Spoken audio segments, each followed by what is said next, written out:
Hey y'all, we're back. As you can see, we're back with the mic. Let me turn it this way. I don't need to be promoting anybody. I don't even know if this mic is going to sound better than it normally does.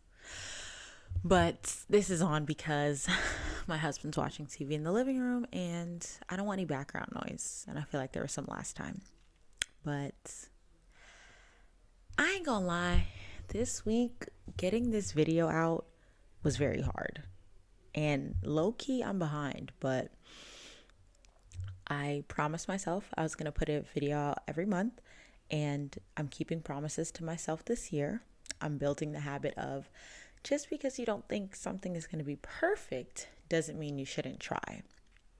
But first, let's do a little fit check. It's going to be soundless because I won't have this mic underneath me, but yeah, fit check.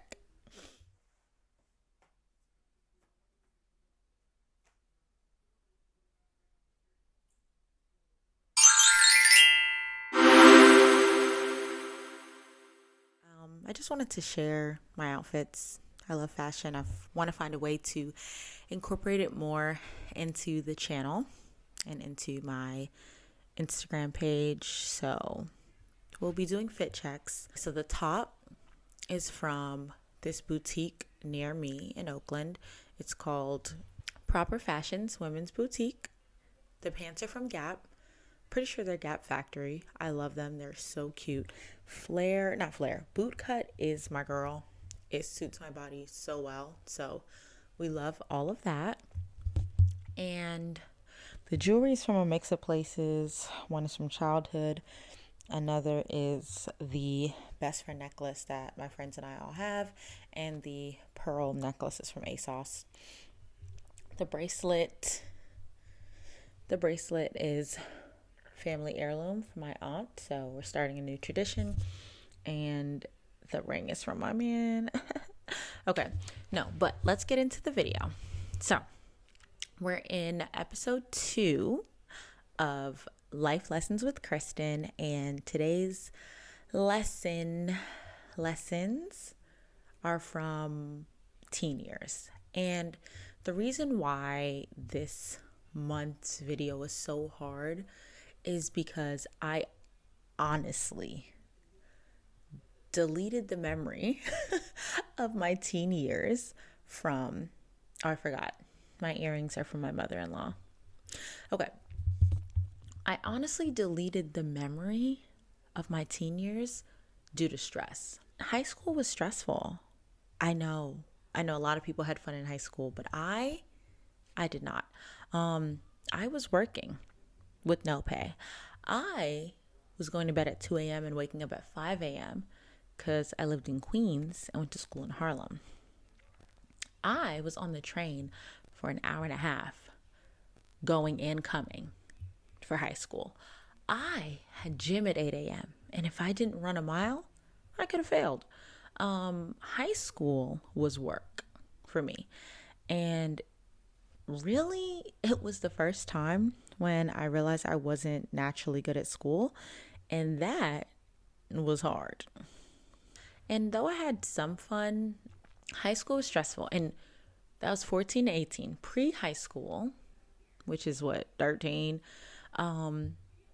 this part was less stressful, but it was like weird because there was this guy and we weren't dating, but we really liked each other, and it just was an interesting time. And I did what I do best, learning from, if you were here for my last video, I spoke about how I was avoidant and I avoided situations that I felt like were going to lead to me getting hurt before I got into them or before we got to that point.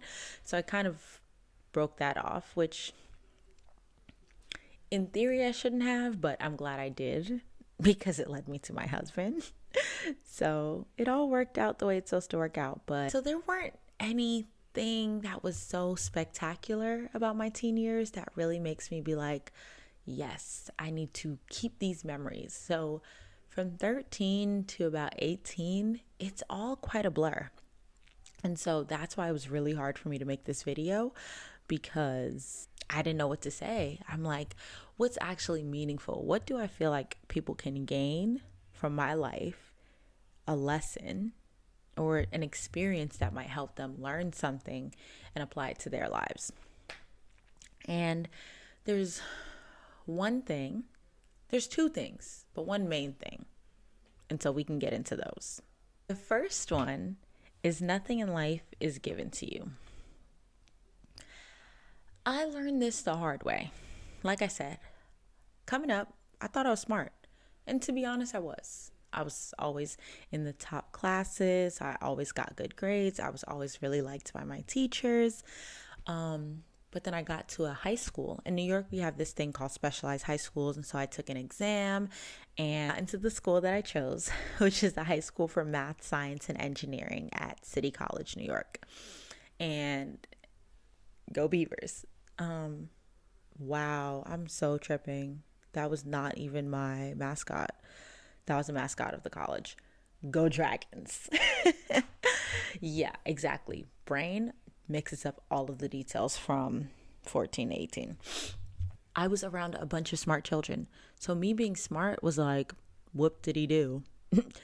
We're all smart. You're not special anymore.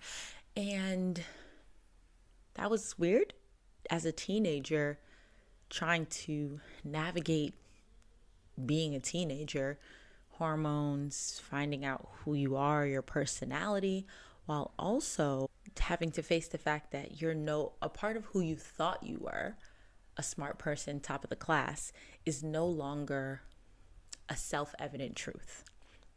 Now, if you want to be smart and top of the class, you actually have to work for it. And that was hard for me because it was new for me. Let me not say hard, it was new for me. And so I wasn't able to efficiently be smart, if you will. Hence me going to bed at 2 a.m. because I'm procrastinating, I'm prioritizing other things, I'm needing extra sleep as teenagers do, while also being in dance, being captain of the cheerleading team, junior and senior year, while starting a dance team. So it's not like I was doing nothing. I was just prioritizing different things. And so, I mean, in the end, I did well. My graduating class was probably 99, 89 people. It was a really small school. And my GPA was about a 93 out of 100, which some may say that's great, but I was 33rd in my class. So you can catch my drift. And yeah, I think that was the first time I really realized that nothing in this life is given to you. And it's a lesson that I continue to work on and to learn. And I've learned it to some extent. Like now I know how to study. Now I know how to achieve a desired outcome. But it's still something that I continue to work on. And you may think, how does that really apply to life as an adult? But I feel like now it's super relevant because kids coming up, like I'm a zillennial. I like to say I fall on the cusp, 27.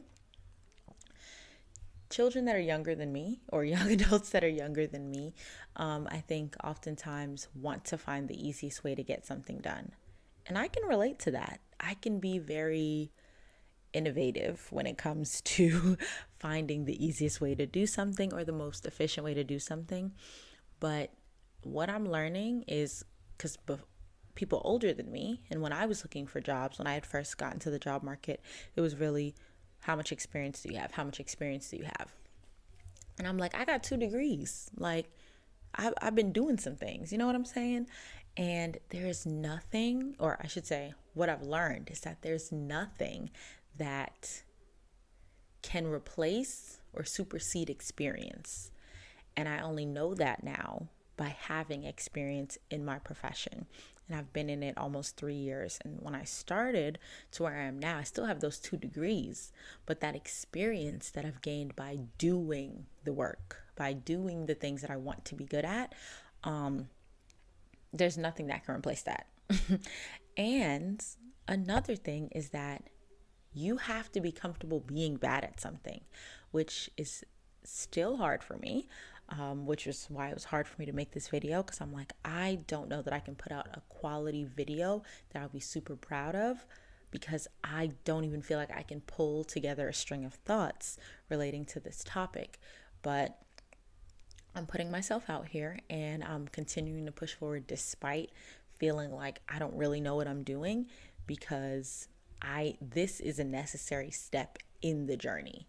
And I can get really caught up in focusing on the destination. And if you're like me, you'll understand, you kind of blur out the journey and you're like, I want to be here. I want to be a manager in my career or on my team. And you're like, I just want to be a manager. I just got to keep going until I'm manager. But you can't rush the level of analyst. You can't rush the level of team lead. You need to go through all those phases. You need to have some failures in those phases, and you need to have some wins in those phases. Obviously, more wins than losses, so that way you can elevate, but you can also appreciate and respect and really understand the groundwork and the foundation that it takes to be at that next level. And I can verbalize that now as an adult, but as a teenager who is managing so many different things, that's not something I was able to verbalize, because I was just expected to be good at things. That's the expectation I had of myself. That's the expectation my family had of me. And so being bad at something was hard, and it kind of makes you feel like, oh, I don't want to do that thing because I don't want to do something that I know I'm going to be bad at.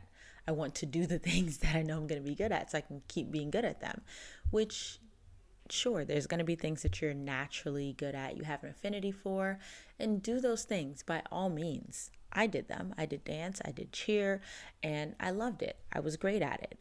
But I should have leaned more into the things that I wasn't good at and really encouraged myself and forced myself to go through the rough patches of that. And I have more of an appreciation for it now as I'm building out my career, because I know that those experiences refine me and build my confidence. So that way, when someone tries to question me or check my ability in something, I can say, no, I know that I'm doing this correctly, or no, I'm confident that I can do that, because I know what it looks like to fail at that. And I know what it looks like to have to really think and refine what it takes or what actions it takes to be successful at something. And that's real easy to skip over these days. There's a lot of tools out there that can help you bypass the journey, skip ahead in the process, and do not lean into those. They don't help you. They don't serve you. And as someone who has, I'm young, but I've tried a couple different paths or careers, if you will, thus far. I didn't end up in consulting right out of undergrad. I tried a couple different things, and a couple different things didn't work. Some of them maybe could have worked if I tried a little bit harder, but this is the thing that I ultimately landed on, and this is the thing that I'm willing to dedicate myself to being better at. And once you find that thing, don't leave because it's hard. Don't leave because you're afraid to fail at it. Keep going and take it one day at a time. You don't need to think about the big picture. Oh my gosh, but if I fail now, what does that mean for the future? This is me speaking to myself.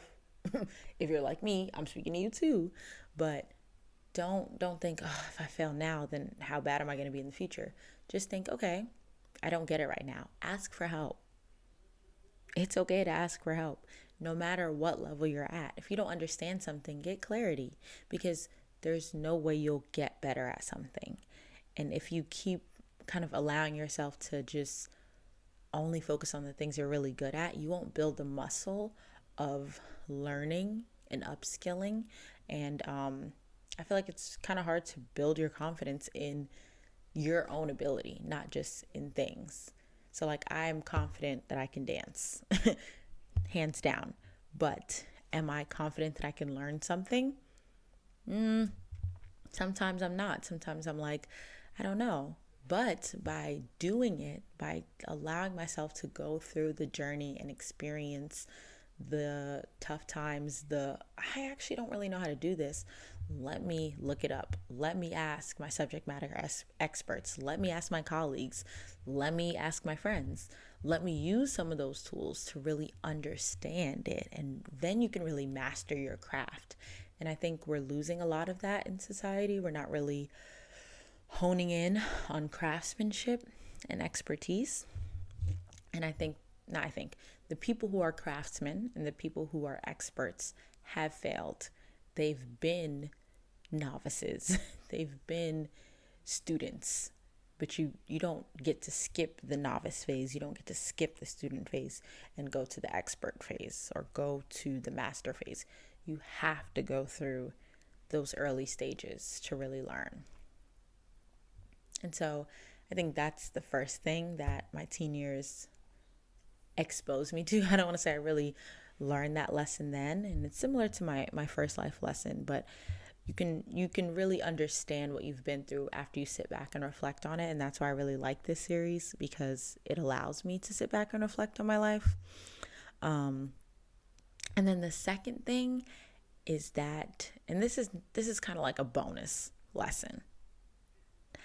Stress will hurt you. I don't want to say it will unalive you, but it can. But just thinking about my teen years, stress really, like, no lie, it really destroyed my memory. I think I was so stressed during that time that a lot of things are like blanks. Like, they were really deleted from my brain for a while. I think I've only been able to kind of access them a little bit more once I've really forced myself to think about them and going through therapy. But a lot of those things I really just deleted from my brain, like people, relations, music. I have a hard time thinking of music from that time or kind of remembering music from that time, because I was so in the trenches, just working inefficiently, working. But I've seen it now in my own adult life. Like, when I'm stressed, I think my memory is not strong, and I should have learned that from my teen years. But I really think about that now. Like, I can't afford to let myself get that stressed, because I'm older now and I'm going to continue to get older, and that is going to do serious damage to my body, and it could potentially do irreversible damage to my body. And I don't want you out there who feel like you're working so hard to get to some place. For me, then it was college, to be something that I thought I was going to be that I didn't even end up becoming, and completely change paths. First of all, you may think you know the future, but the only person that knows your future is God.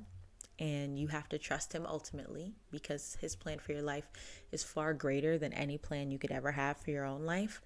But secondly, you can't, if you're overstressing and trying to control your life, you're only going to end up failing.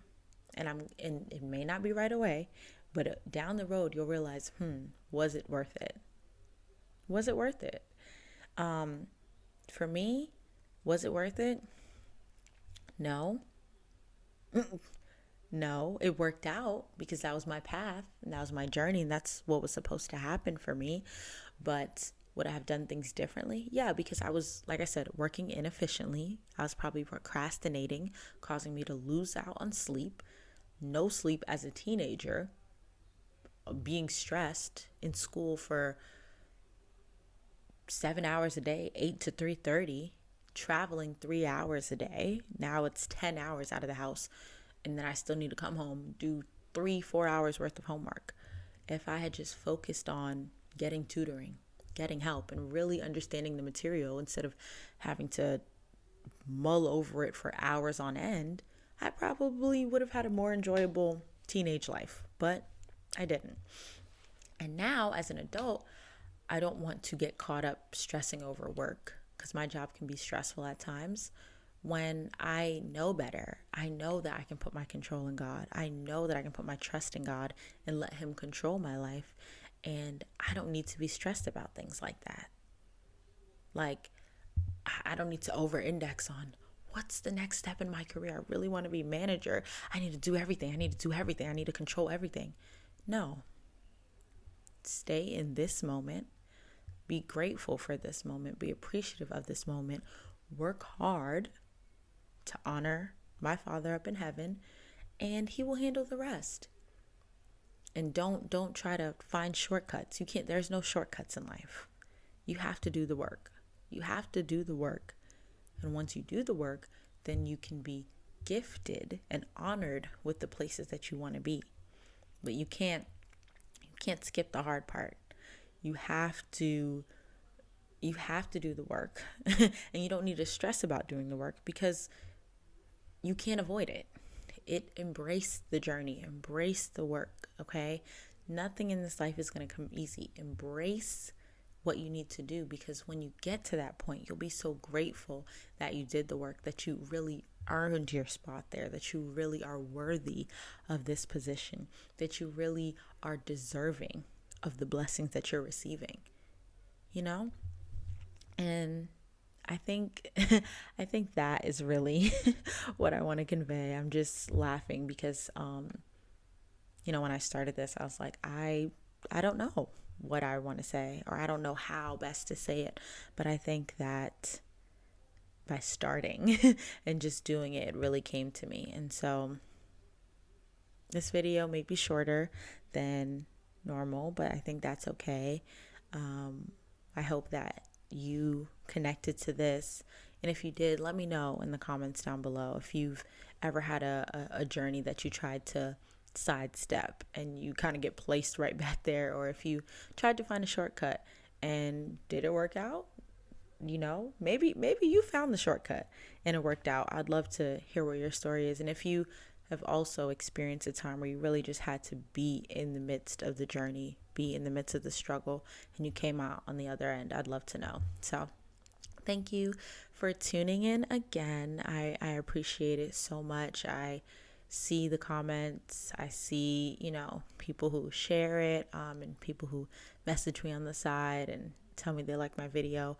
I'm grateful to all of you, and I'm just looking forward to watching this community grow and watching you all grow. So definitely would love to hear your stories, and looking forward to talking to you next time. Next will be lessons from young adulthood. So like 19 to 22. So we're going to get into college years. That I definitely remember. All right. Well, thank you so much, and see you next time.